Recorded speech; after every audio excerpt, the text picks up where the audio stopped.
Oh, the places you'll go when you go in Tom's, the beloved family footwear brand. Over the years, we've learned a thing or two about style and comfort. Our fall collection offers hundreds of styles for women, men, and kids at great prices. Boots, sneakers, wedges, loafers, flats, and our iconic alpargata slip-ons. When you buy Tom's, you help make a difference in the lives of others. Together, we've positively impacted over 100 million people to date, and we're just getting started. Shop the full fall assortment now at toms.com. My dad works in B2B marketing. He came by my school for career day and said he was a big ROAS man. Then he told everyone how much he loved calculating his return on ad spend. My friends still laugh at me to this day. Not everyone gets B2B, but with LinkedIn, you'll be able to reach people who do. Get a $100 credit on your next ad campaign. Go to linkedin.com/results to claim your credit. That's linkedin.com/results. Terms and conditions apply. LinkedIn, the place to be, to be. We all have dreams. Dream home renovations, dream vacations, or sending our kids to their dream colleges. But finding straightforward ways to turn those dreams into realistic goals, that's where things get tricky. Merrill understands that. That's why, with a dedicated Merrill advisor, you get a personalized plan and a clear path forward. And having the bull at your back helps your whole financial life move with you. So when your plans change, Merrill is with you every step of the way. Go to ml.com/bullish to learn more. Merrill, a Bank of America company. What would you like the power to do? Investing involves risk. Merrill Lynch, Pierce, Fenner & Smith Incorporated, registered broker-dealer, registered investment advisor, member SIPC. Surviving Sister Wives contains adult content that may not be suitable for Latter-day Saints or sinners. Listener discretion is advised.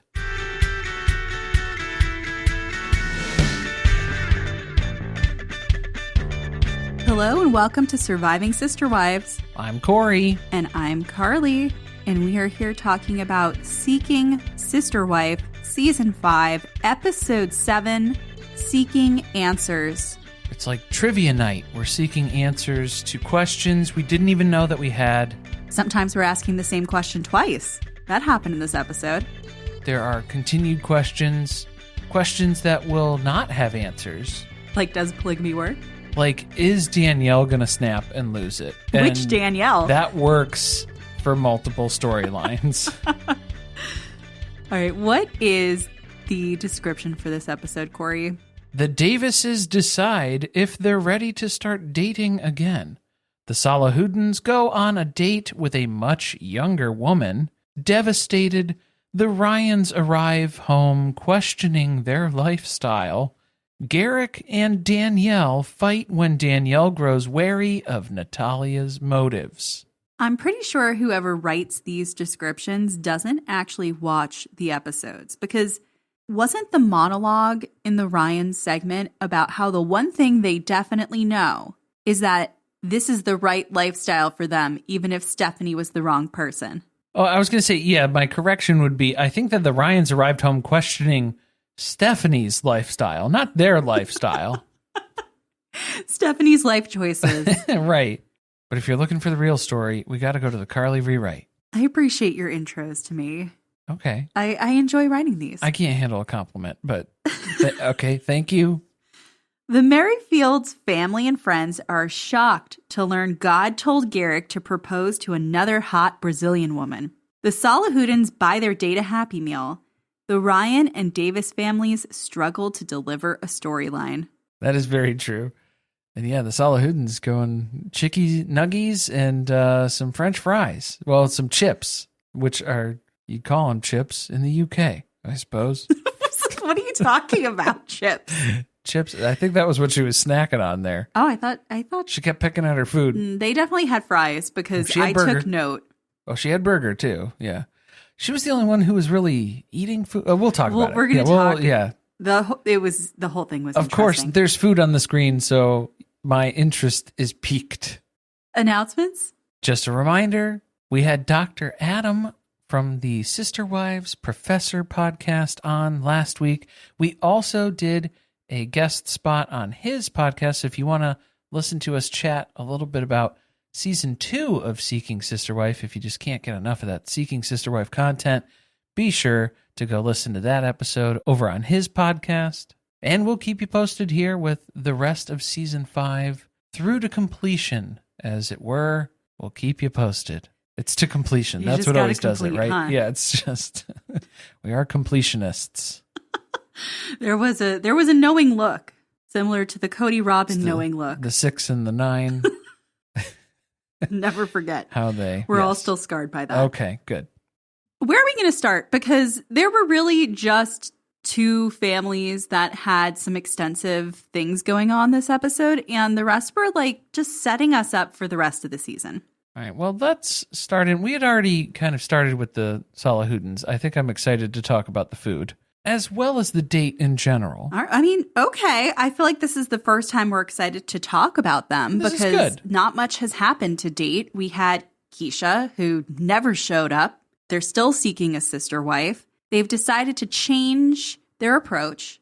Instead of just reaching out to women online who maybe live in different parts of the country, they're going to date locally. And this is their first attempt at that. I feel like the goal has become not to find a sister wife, but to find someone to ambush Naeem's mom at an introduction of some kind. Well, then I feel like Alexis would have been perfect. Yes, I think that was the main reasoning for this, because they had met Alexis before this. They know her. That's a great point. This isn't a blind date. Yeah. They met her in another setting. They screened her. They decided, let's go on an actual date together. They met at a pool hall or something. I think that's what they said. Do those exist still? Yeah, those are things. Okay. A lot of times, there's not a lot of pool halls that are just self-standing. That's all that there is. Usually it's like a bar or in a bowling alley or something like that too. Right. There's other things going on and there just happens to be a pool table. Or a collection of pool tables in a set room. Yes. But Okay. nobody's really scooping up real estate just to drop a bunch of pool tables into one space, and that's all you're using it for. Well, they must have had fun playing pool together because I don't think they had much serious conversation. So maybe that was the issue. They had a date where they were occupied with a task, which It sometimes... wasn't a date, though. It was just, this yeah. was their attempt at meeting someone naturally out in public. Okay. I mean, they had to know that Alexis is open to the idea of polygamy here. So they had to have talked at least a little bit of shop. Well, they did the creepy Becky thing where they approached her and said, hey, we're a couple who are interested in this. Are you into that? So maybe there wasn't enough initial conversation for the screening. I don't think there was much screening that happened. They were just excited for an opportunity because they're even talking about this going into this date as this is going to be great experience for us. It's like an internship opportunity for them where they're going to get a lot of exposure. An internship opportunity for Alexis. Maybe. Is she getting credit? How many credits is she getting for this? We'll have to sign off for at least 3 credit hours for this semester, as long as everything goes according to plan. They did kind of set it up with low expectations. Very And much. Some of that was couch interview stuff. So I don't know how much of that was them reflecting on this experience with the knowledge they have now versus what they knew going into it. But they preface it with she's very young. And like you said, this is going to be great dating and flirting practice because we're a little out of the game. And Alexis, by being young, she's 26. I mean, late 20s. Did she seem 26 to you? She didn't. She did not. She did not seem 26 to me either. I felt like that was like a hard 21, 22. Yeah, 23 tops was the vibe. 23 feels old to me. Yeah. Yeah. You know, part of it was probably the meal choice and the fact that she was the only one eating.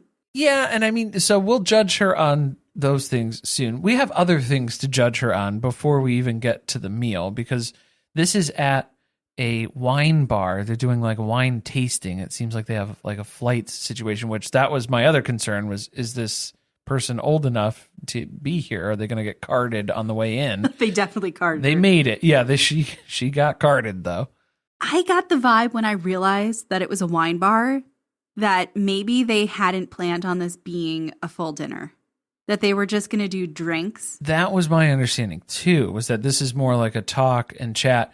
And then Alexis was like, ooh, I haven't eaten anything all day, and I'm going to eat some food because you guys are paying, right, Mom and Dad? That's exactly what I think happened.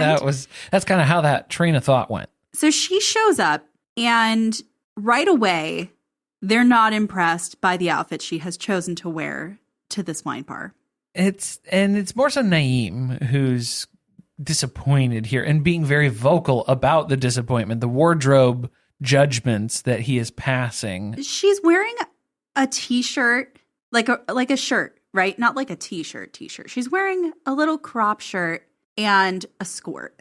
There's some leg showing when she sits down. I don't feel like that's the problem, though. I think that overall, it looked young. Okay, and this might be just a regional thing, too, because, again, this is Atlanta, right? I think that, yeah, that's I think they're around in this area.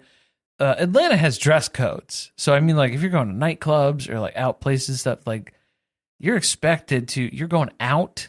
I do not know this. How do you know this, Corey? There's a social code. You're familiar with the Atlanta nightclub scene? I know a little thing or two about ATL. Don't get me wrong. I've picked up a few things in my travels here. Wow, you're lucky you said picked up a few things. I haven't. What? Oh, wait, what? Hope you haven't been picking up anything else, anyone else. No. Well, I have to get tested now because of you. I have to get tested now because of you. But no. Didn't see Becky go to Planned Parenthood this week. Just want to call that out. I don't think you'll ever catch her at a Planned Parenthood for any reason. Unless she's holding a sign. Yeah. Shaming. The dress code. There's dress code is what I'm getting at with Atlanta. I feel like it's Naeem's own dress code because he has a wife who likes to dress up, who is older, who chooses more mature outfits. He wants someone who can dress up, not somebody who wants to play dress up. Well, there you go. He wants to date his wife. That's how I felt.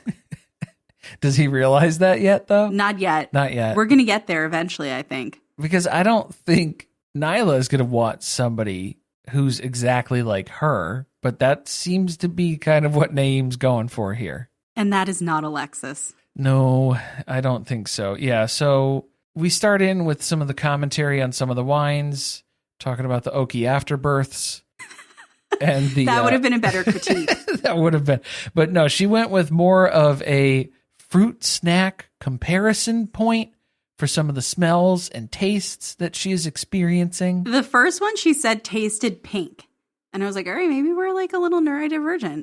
I like that answer. There's like a sensory overlap there. It tastes pink. But then we got into the sour Fruit Patch Kids. Okay. Was it Fruit Patch Kids or no. It was Fruit Snacks? Sour Patch Kids? Is what? that the candy that you're trying to talk about right now? I don't know. I'm too old. I don't even know the name of gummy children's candy anymore. It's covered in the I can't consume that much sugar. the sour powder. So needless to say, they're not very impressed by her sommelier skills. Clearly, she was not recruited on that basis. But then we start talking about dating because this is like a little group setting. We're trying to get to know everybody, feeling it out, seeing how everybody's doing. No one-on-one dates before we get to know each other as a group. That's kind of the way that things are laid out here. And Nyla's had some issues in the past with other women who are kind of trying to steal Naeem away from her in that sort of way. So they had this conversation while Naeem went to the bathroom, right? He stepped away and Nyla continued to have this conversation with Alexis about that's just the way we do it. We don't have one-on-one dates. You get to know both of us at first, and then you can start having one-on-one dates. And Alexis is surprised by that because she thought it would go the other way around, where there would be individual dates between her and Naeem to get to know each other, and then they would involve Nyla. Maybe Alexis does better in a one-on-one scenario. I think she just really wants to date Naeem. I don't even know if she's that interested.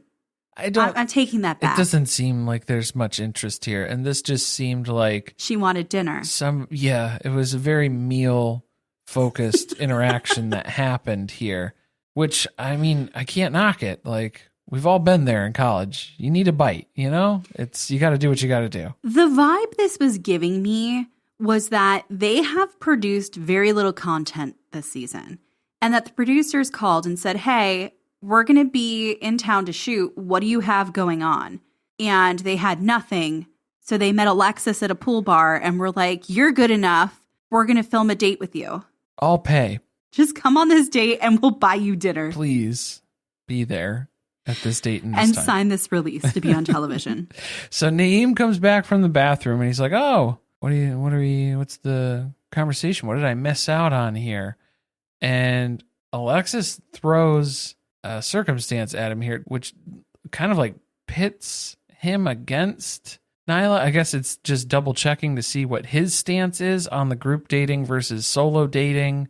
If he's in agreement with Nyla, and obviously they should be on the same page about that, but I would say probably 4 out of the 5 other families on this show might have had different answers. I don't know. Nyla seems really caught off guard by the fact that Alexis would have the nerve to then ask him the same question. It's disrespectful. There is an assumption of disrespect that comes with that. I guess. I just feel like he wasn't at the table when the conversation happened, and they were in the middle of not agreeing. But to then say, what's your stance on, like he's going to be the tie-breaking decision? That's okay. She is then asserting herself as, you're not a contribution to this existing family and you're not looking to meld with what's here. You are being a wedge that is going to drive between Nyla and Naeem. It doesn't seem good. And we've just asked like some very basic questions and set down very preliminary ground rules that I don't think we're ever going to actually have to fulfill on, because there will not be another date. Yeah, Naeem kind of gets into answering some other questions about their backstory, their history of wanting to get into polygamy, which it was all Nyla's idea. It was, though. Remember, that was their intro about how she was the one who brought it up in the first place. Yeah, Naeem had never thought about polygamy prior to Nyla bringing it up, but even just muddling his way through this answer and trying to keep this conversation going with Alexis, he's losing interest very fast. He's trying to get Nyla's attention underneath the table, trying to have her come up with some excuse to round this conversation out and conclude the evening for them so they can just go home and send Alexis on her way. It was so weird to watch her like hold her burger, and it kept getting eaten more as the conversation was going on, and still no food in front of Nyla or Naeem. No, not even appetizers, really. No. It was just the wine. Wouldn't you feel uncomfortable? Like, I would at least order an appetizer so that we had something to snack on while she's eating too. Instead, it's like they've fed her and they're having a very strange interview. You're watching someone eat and talking about your relationship status, so it's just... It was hard to take anything about it seriously. It seemed like a very staged event by all standards. They know it's a bust, so Naeem's kind of starting to kick Nyla under the table, like, girl, we need to end this. Let's send her on her way. I can't endure any more of this conversation. Well, this was the weird part, was because they were like, oh, it's getting late. Yeah, I think probably wrap it up here, finish it out. But then it was them staying at the table, and then they ate. They shooed Alexis away from their table and were like, okay, have a good night. See you later. And then they stuck around longer. See, that's why I think they had the intention of just inviting her to have drinks. That way you have an easy out, right? Once the drinks are over, that's it. We're going to head out. All right, bye. You don't have to have a whole meal with somebody. I don't know, just the balls to end the date. And not leave. To force her out while she's the one, you're rushing her through a meal so that you can then stay. Like, if we're still hungry, it's like, go somewhere else. Do not stay at the same place where you just were. They're probably like, well, we're going to close out the bill. Don't worry about it. We'll cover your meal. And then they told the waiter that they'd like to order something to eat. Yeah. So the moral of the story here is establish if you're paying for a meal up front or if it's just going to be drinks. That needs to be laid out ahead of time here. And then the other main takeaway was everybody we date after this is going to be north of 26. That's the general rule to apply now. Whatever. I mean, I feel like putting a line in the sand around a specific age is kind of weird, especially because I don't feel like she acted her age. I think that was a big part of it. She didn't seem 26. No, and it was very creepy when they said that they felt like they were on a date with their daughter, which they actually have children. So that made it creepy. Not great. Did you know there's no Tom at Tom's? Our name reflects our commitment to creating better tomorrows. This season, embrace cozy comfort with Tom's. From chic boots and everyday sneakers to wedges and our iconic Alpargata slip-ons. Our cloud-bound insoles deliver exceptional cushioning, perfect for morning meetings, yoga sessions, farmers markets, and quiet moments at home. When you buy Tom's, you help make a difference in the lives of others. Together, we've positively impacted over 100 million people to date, and we're only getting started. Shop fall footwear essentials now at toms.com. We all have dreams. Dream home renovations, dream vacations, or sending our kids to their dream colleges. But finding straightforward ways to turn those dreams into realistic goals, that's where things get tricky. Merrill understands that. That's why, with a dedicated Merrill advisor, you get a personalized plan and a clear path forward. And having the bull at your back helps your whole financial life move with you. So when your plans change, Merrill is with you every step of the way. Go to ml.com/bullish to learn more. Merrill, a Bank of America company. What would you like the power to do? Investing involves risk. Merrill Lynch, Pierce, Fenner & Smith Incorporated, registered broker-dealer, registered investment advisor, member SIPC. This is a mini meditation guided by Bombas. Repeat after me. I'm comfy. I'm cozy. I have 0 blisters on my toes. And that's because I wear Bombas, the softest socks, underwear, and t-shirts that give back. One purchased equals one donated. Now go to bombas.com/ACAST and use code ACAST for 20% off your first purchase. That's BOMBAS.com/ACAST and use code ACAST at checkout. Hey there. Looking to level up your shopping experience? Let me introduce you to Amazon Live. If you haven't heard, it's a shoppable video experience where influencers and creators showcase the latest must-haves all while you shop in real time. And for those who love some celeb gossip, reality stars like Kyle Richards, Lala Kent, and friend of the pod, Paige DeSorbo. On her new show, In Bed with Paige DeSorbo, Paige invites top-tier guests to cozy up in her fluffy bed where they spill secrets, share nighttime routines, and even whip up midnight snacks. Stream and shop new episodes of her series In Bed with Paige DeSorbo every Tuesday at 7 p.m. ET by going to amazon.com/live/Paige_DeSorbo. Or you can watch Amazon Live's new live TV channel on Freevee or Prime Video under the DIY section and shop along on your phone. Hey, I'm Ryan Reynolds. Recently, I asked Mint Mobile's legal team if big wireless companies are allowed to raise prices due to inflation. They said yes. And then when I asked if raising prices technically violates those onerous 2-year contracts, they said, "What the f*** are you talking about, you insane Hollywood ass?" So to recap, we're cutting the price of Mint Unlimited from $30 a month to just $15 a month. Give it a try at mintmobile.com/switch. $45 upfront payment equivalent to $15 per month. New customers on first 3-month plan only. Taxes and fees extra. Speed slower above 40 gigabytes. See details. All right. The Ryans, since we're already on creepiness. Creepy, not great people things that are happening. Like nothing happened. They returned home from stalking Stephanie, which could be its own show. And Becky is questioning everything Stephanie ever told them. I don't think it could be its own show. I don't think Stephanie's going to be involved in that show. She doesn't have to be. She is just, well, I think that was the weird part because they had to recount how bad of a trip it was.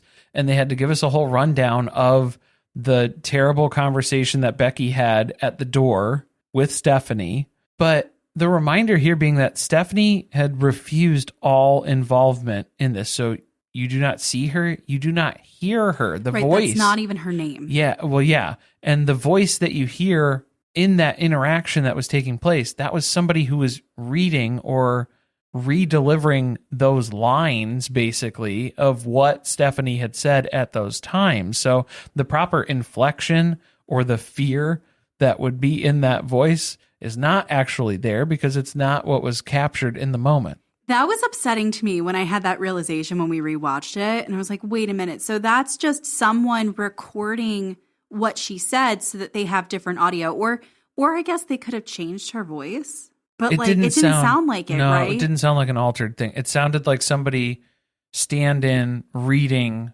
a transcript of what was said on that recorded track, and they were just providing an audio dialogue recording for that. I feel like we need to hear the original. Stephanie, you don't have to unmask yourself. Well, I guess she doesn't have the footage, huh? Do you have security cameras, Stephanie? I feel like you should if you haven't already invested in those. You better get a Ring doorbell here pretty quick. At least a Ring doorbell. Yeah. But Justin and Becky have basically come to the conclusion, finally, without a judge intervention or restraining order reasoning, we are done with Stephanie. Okay, good, because I think Stephanie has gone through the proper channels and taken the precautions that are available to her to let her know that she is not interested in you guys anymore. So I'm glad to know that everybody's all on the same page now. Well, they got the message, but not necessarily that message, just that they won't tolerate this continued disrespect from Stephanie. Yeah, I liked how Justin's first reaction to when he was very upset and finding out that Stephanie had been with another man, the betrayal that went into that, was that he wanted to go smash the windows on his car. Why would you want to smash the windows on? Did he mean like I feel like maybe he censored the guy's himself. car? Maybe they bought Stephanie a car, so he was calling it his car. I could see him doing that. Maybe he was just censoring himself of like, well, it sounds bad if I say I would smash out all the windows in all of her cars, so I was going to smash out the truck windows. That would constitute a threat, and I'm not actually threatening her. I just want it to be a veiled threat that's open to interpretation. That was creepy, wasn't it? I just can't get over like the multiple mentions of violence and combining love and death together. There's something very wrong with both Becky and Justin. But they're out there. They're looking for another fish in the sea. Yeah, they're ready to get over this and move on. And so Justin's going to go work out. He's going to go get his pump on because that's his answer for everything, I would assume. But at least we know why he asks about the gym so much, and he has a gym fixation as well. Well, that's what he said. He liked that Stephanie worked out. That explains it. And then I guess that's the only part of his personality besides being married to Becky and wanting to smash windows out of cars. Yeah, shouldn't you want to not work out? Isn't that going to remind you of Stephanie? I feel like that's going to be a very triggering thing for you right now. Maybe we should take it easy. Find some other outlets. Oh, I feel like, should we go to the Davises? Because they did an activity that could be right for Justin to get his rage out. I think so, yeah, because we are joining the Davis family. Well, 3/4 of the Davis family, adults. Just the women. Yeah, just the ladies for tonight. It's ladies' night at the Rage Room for some smashing, good old-fashioned smashing. Again, they have nothing to talk about, which I am perplexed by. Are these people just really boring? Oh, it's not that they have nothing to talk about. It's that nobody wants to talk about what they need to be talking about on camera. I think that has a lot to do with this. All right, that's fair. So we're going to go to a Rage Room, and we're just going to have Danielle smash the shit out of all kinds of stuff so that she can see that she can express herself in front of April and Jennifer. Yeah, but, well, I mean, one at a time, because you're only allowed to have 2 people in the room at any given time. So they're kind of working on this in teams as best they can. I feel like Danielle wasn't really built for this. Like, this isn't really an activity that is suited for her. Okay. Necessarily. Like, she wasn't taking to this. Like, she still seemed very apprehensive when she tried to throw that one piece of ceramic at something and it just bounced off the floor and didn't even break. And it's like, all right, if you're going to throw something that is breakable and you still didn't break it, I don't think you're in the right place. You know what I'm saying? She's not full of enough anger. She has nothing on the surface level or anything to tap into. I feel like she does have stuff to tap into, but she's afraid to tap into it. Yeah, well, I think she'd pack all her stuff up and leave again if that was to happen. Yeah, we got to be careful here. So I think I understand what the goal was here, what they were going for as part of this exercise, as a way for Danielle to become comfortable with showing her emotions, but it doesn't seem like we really made any leaps and bounds in that department. Maybe they need to go see a Nancy together. Well, maybe not Nancy specifically. A Nancy. Yeah, maybe a Pat. Delicious. You never know who's right for you. You got to try them out and see what works for you. All right. Well, they go out to dinner, but this appears to be either much later in the day or a completely different day. Because let me tell you, Danielle unleashed the titties. Yeah, she wasn't wearing those in the rage room. No, we could have had a nip slip. And this is the dating conversation that's coming back up because Jenny and April are ready. And so now it's time to convince Danielle. Danielle is nervous, but not nearly as nervous as I am about the structural integrity of her top at this meal and this conversation. It's very It was making me nervous. I could not look at anything else. And I was trying to look at the food. It didn't look that great. Wasn't that appealing. A couple of sandwiches, some salads. Nothing There too were crazy. Tacos. There were tacos? I recall, yeah. See, I missed April a ordered the taco. tacos. I think the first two plates that I looked at, I lost interest. So might have missed me. They want to get back into dating. We're not going to put this topic to bed, even though Danielle has said many times she's uncomfortable. I guess like 2 weeks has passed, so they're ready to ask again. Because this is what we do. As the Davis family. We date. We date and we marry, and that's what happens. So April is then forcibly asking Danielle for assurances about her never leaving the family again, which I thought was a little weird. Well, yeah, of course, because this is how many times has she asked this already? And Danielle has already said that she would never do that again. So why are we going to keep bringing it up? On top of continuing to bring up the dating stuff. And Jenny's trying to join in and reassure Danielle during that part of the conversation about, we're not just going to date anyone. This person has to be the right fit.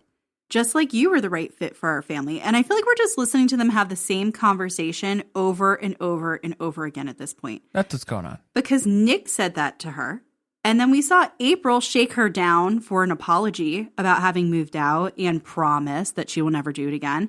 And then here we are watching the exact same content over again.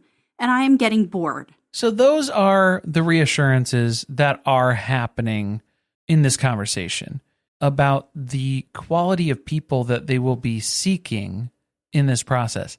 Is that what Danielle's concern actually is, though? Because it almost sounds like Danielle's nervous about marrying this woman. Right. Well, she knows what the end goal is because they want to set their family up the same way that they set it up with Jenny and April, which is they're married to each other. Nick's not married to anyone. So now the expectation is that the next woman that joins the family, Danielle is going to be legally married to.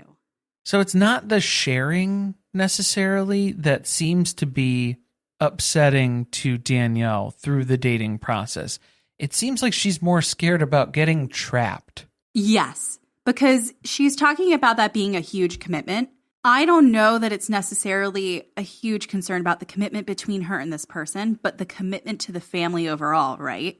There is not just an easy escape route if that's the way that things are set up. She was able to just sign a lease and escape under the veil of night last time. That's probably not going to happen when you're legally married to someone who may be happy in the situation and stays while you leave.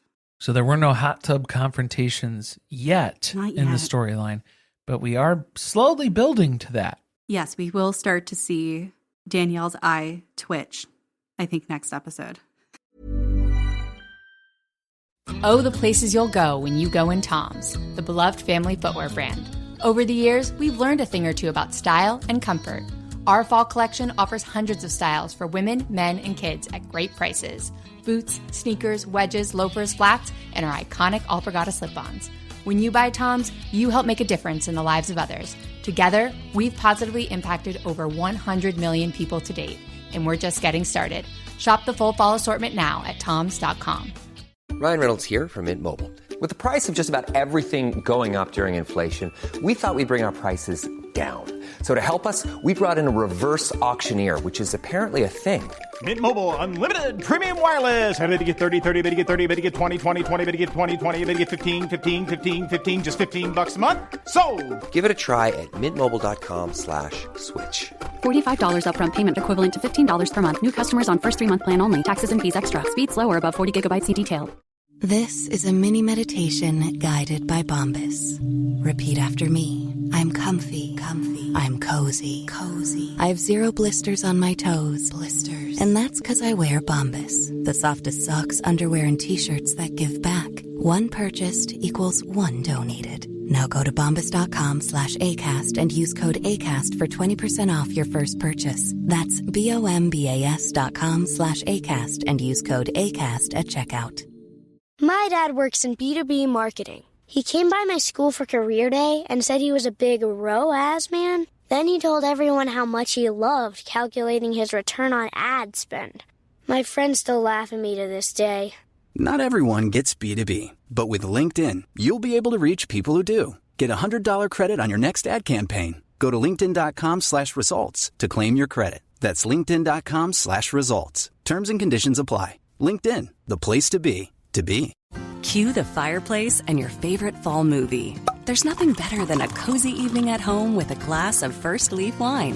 First Leaf is a personalized wine club that delivers right to your door. Sounds magical, right?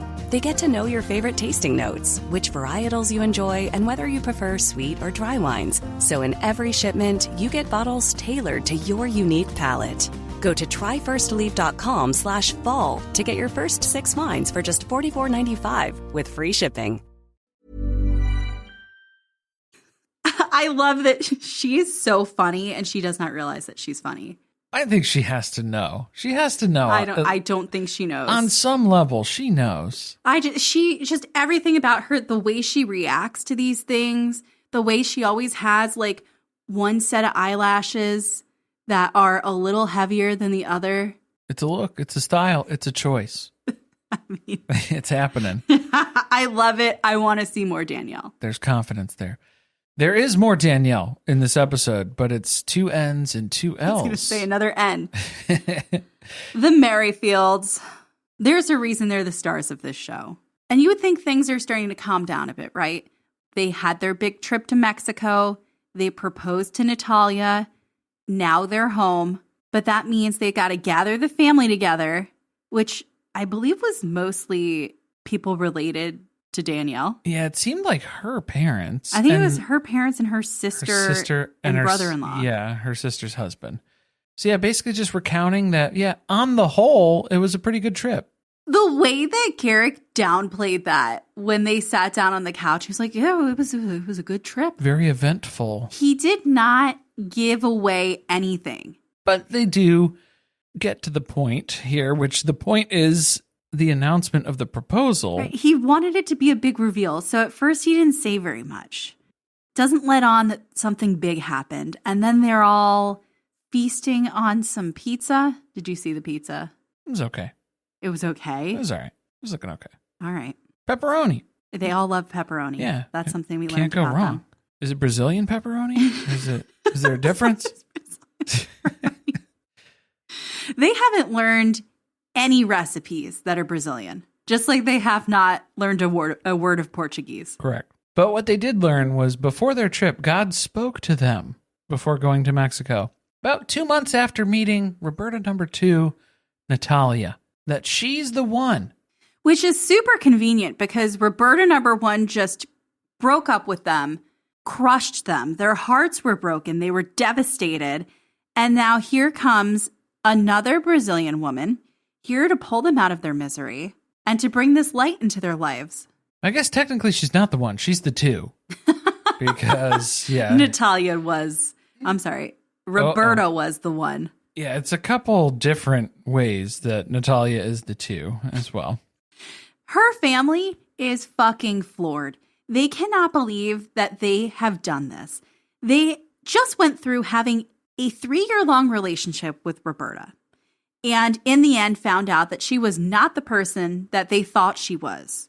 And now they have rushed this relationship with this new woman and gone ahead and proposed to her after meeting her one freaking time. For less than a week in another country. Their brother-in-law he could be played by Mark Ruffalo in the biopic of the Merrifield story. In the movie.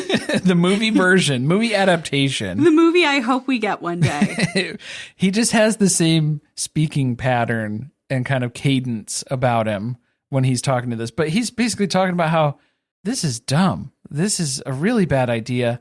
And they're just setting this up. They're expecting to be picking up the pieces again very soon here, because it seems like these are the family members who have to emotionally support Garrick and Danielle when they go through these terrible, heart-wrenching, heartbreaking moments when this stuff falls apart. And they're just gearing up for that because it looks like we're right on target for another breakup here soon. I thought that was super interesting. That basically they talked about how heartbroken they were after everything with Roberta and how depressed they were, which I really want a timeline on, because the way her family is reacting to it, it seems like this just happened and now they're engaged to someone else. But the fact that they then put that on these other people to be their support system when it's not necessarily a lifestyle choice that they agree with. It's like all your friends telling you this is a really stupid idea, and then it goes poorly as expected, and then you come back and expect them to support you through it, which they do because they love you, and then you go do the same stupid thing again. So at a certain point, something's got to give in that situation where it's either the people who are making the dumb decisions need to wise up and stop doing that stuff, especially when people are calling it out and pointing it out to them. Otherwise, you're not going to have that same safety net. These people are going to get burned out trying to support you. Corey, Garrick's just obeying God. Yeah, he heard the voice. I love that he just goes back to that anytime he needs to defend his own behavior, his actions being judged.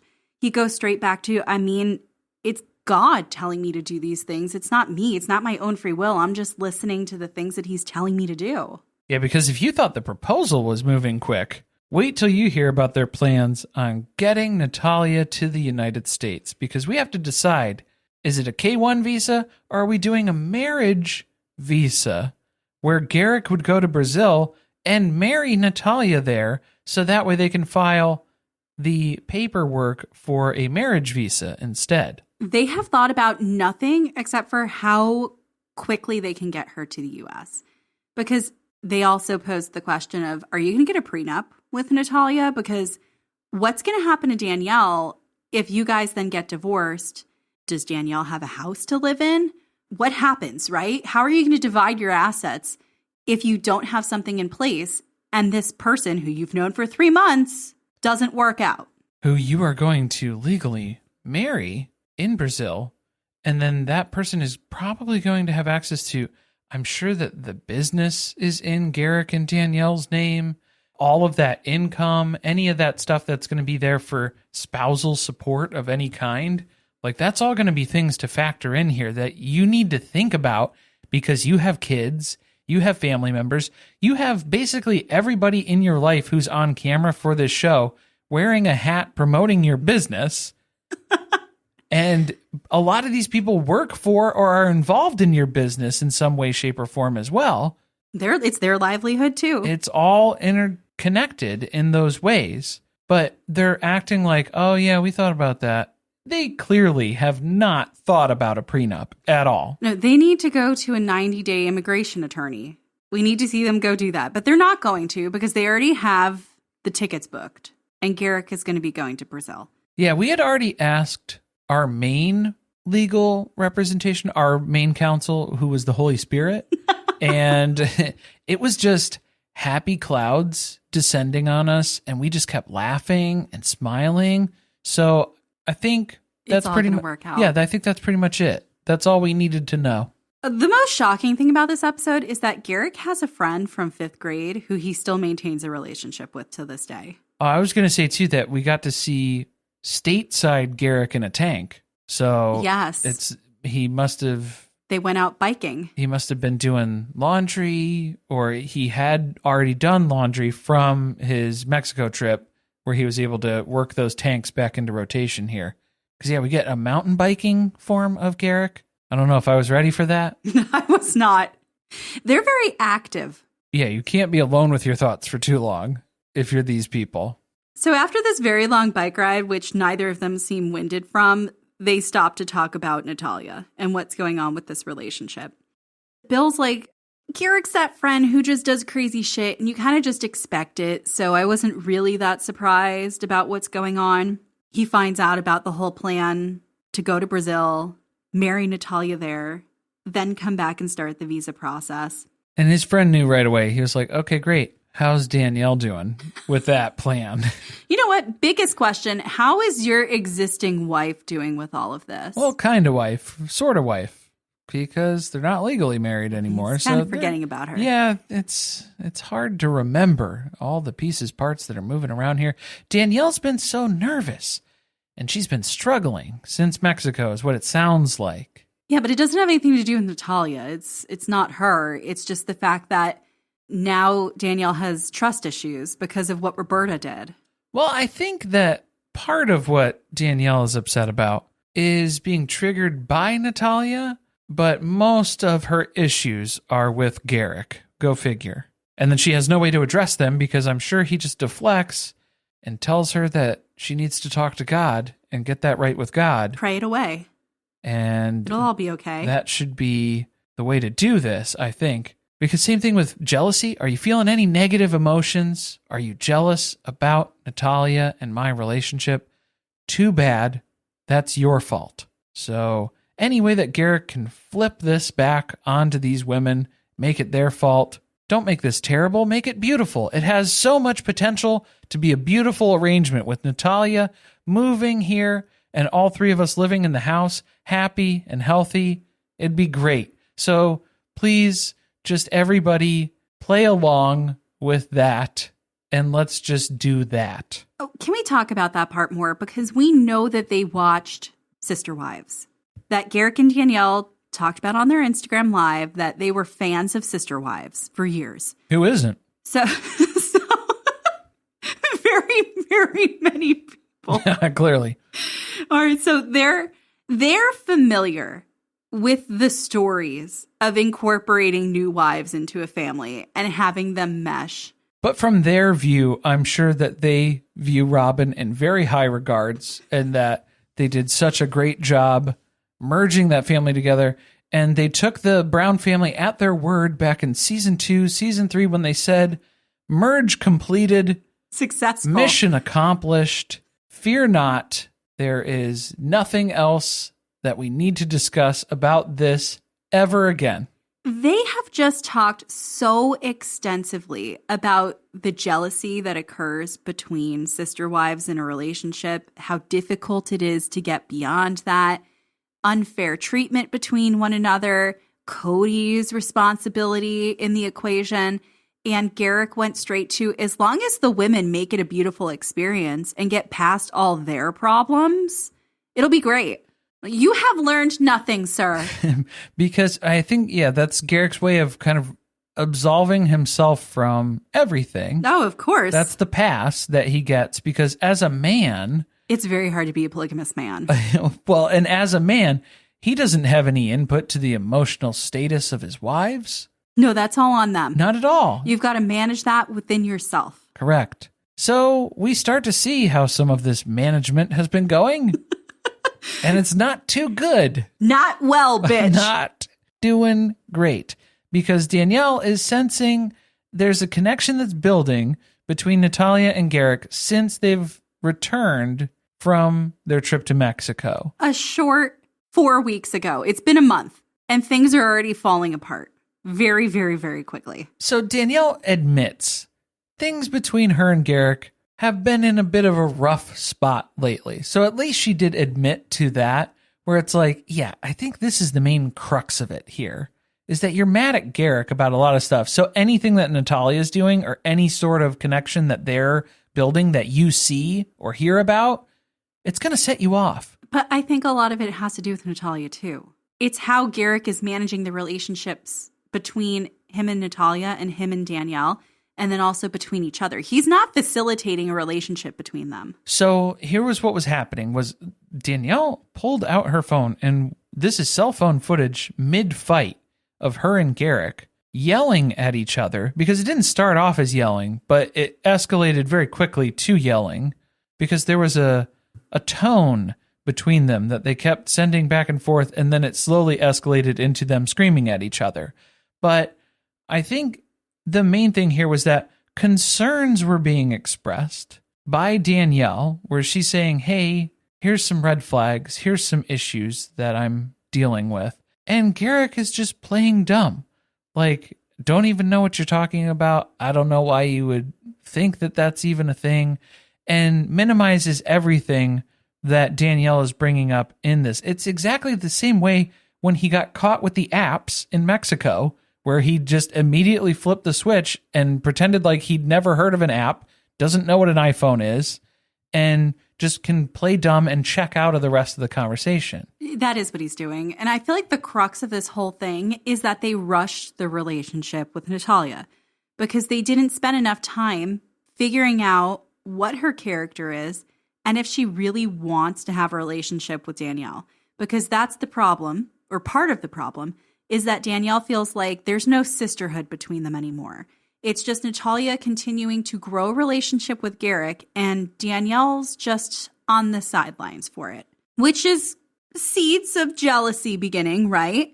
But also she's not wrong because this is very, very early in the relationship, and she's already seeing that it doesn't feel like Natalia's that committed to having a relationship with her.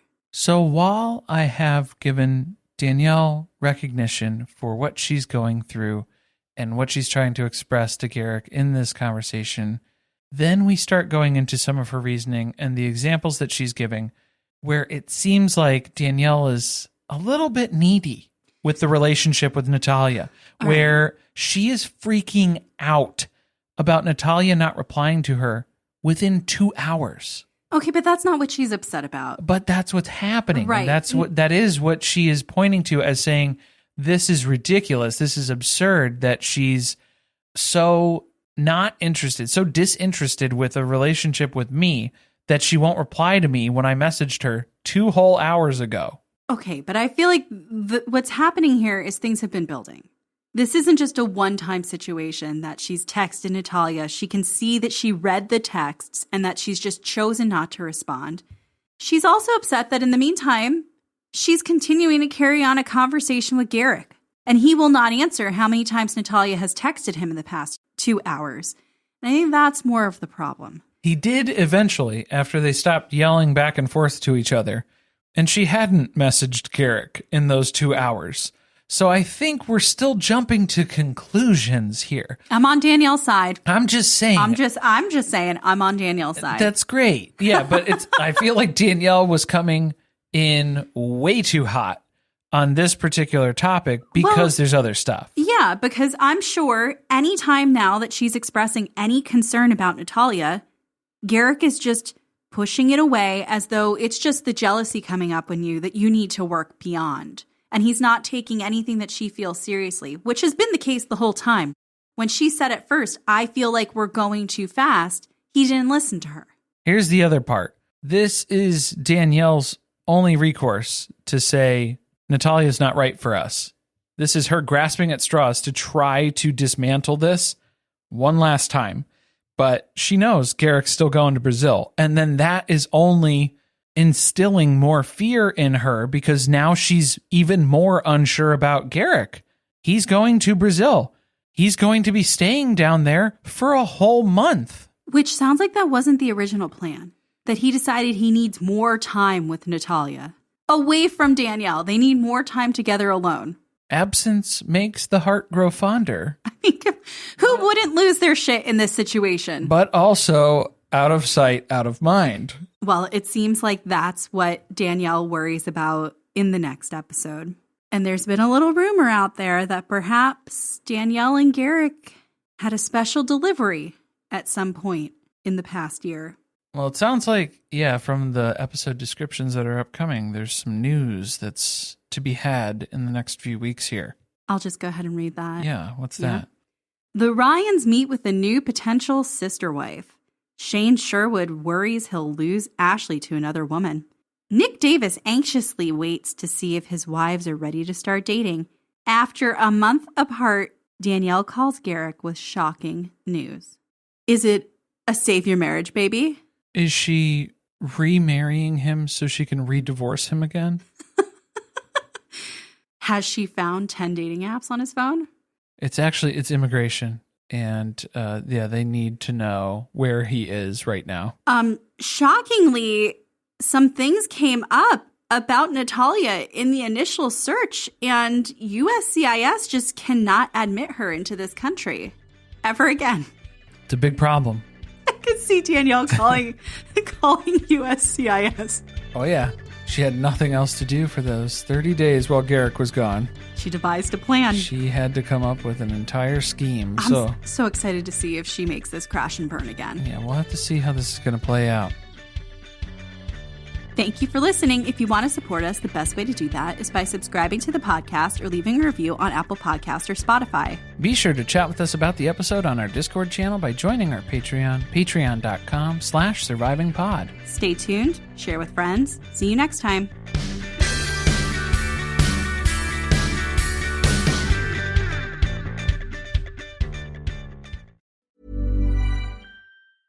Hi, this is Jonathan Fields, host of The Good Life Project, where each week I talk to listeners about investing in their future by increasing their own vitality. But when it comes to those financial goals, whether it be saving for a home renovation, growing your child's college fund, or travel, life can make it difficult to stay the course. By working with a dedicated Merrill advisor, you get a personalized plan and a clear path forward. Having the bull at your back helps your whole financial life move with you. So when your plans change, Merrill's with you every step of the way. Go to ml.com/bullish to learn more. Merrill, a Bank of America company. What would you like the power to do? Investing involves risk. Merrill Lynch, Pierce, Fenner & Smith Incorporated, registered broker-dealer, registered investment advisor, member SIPC.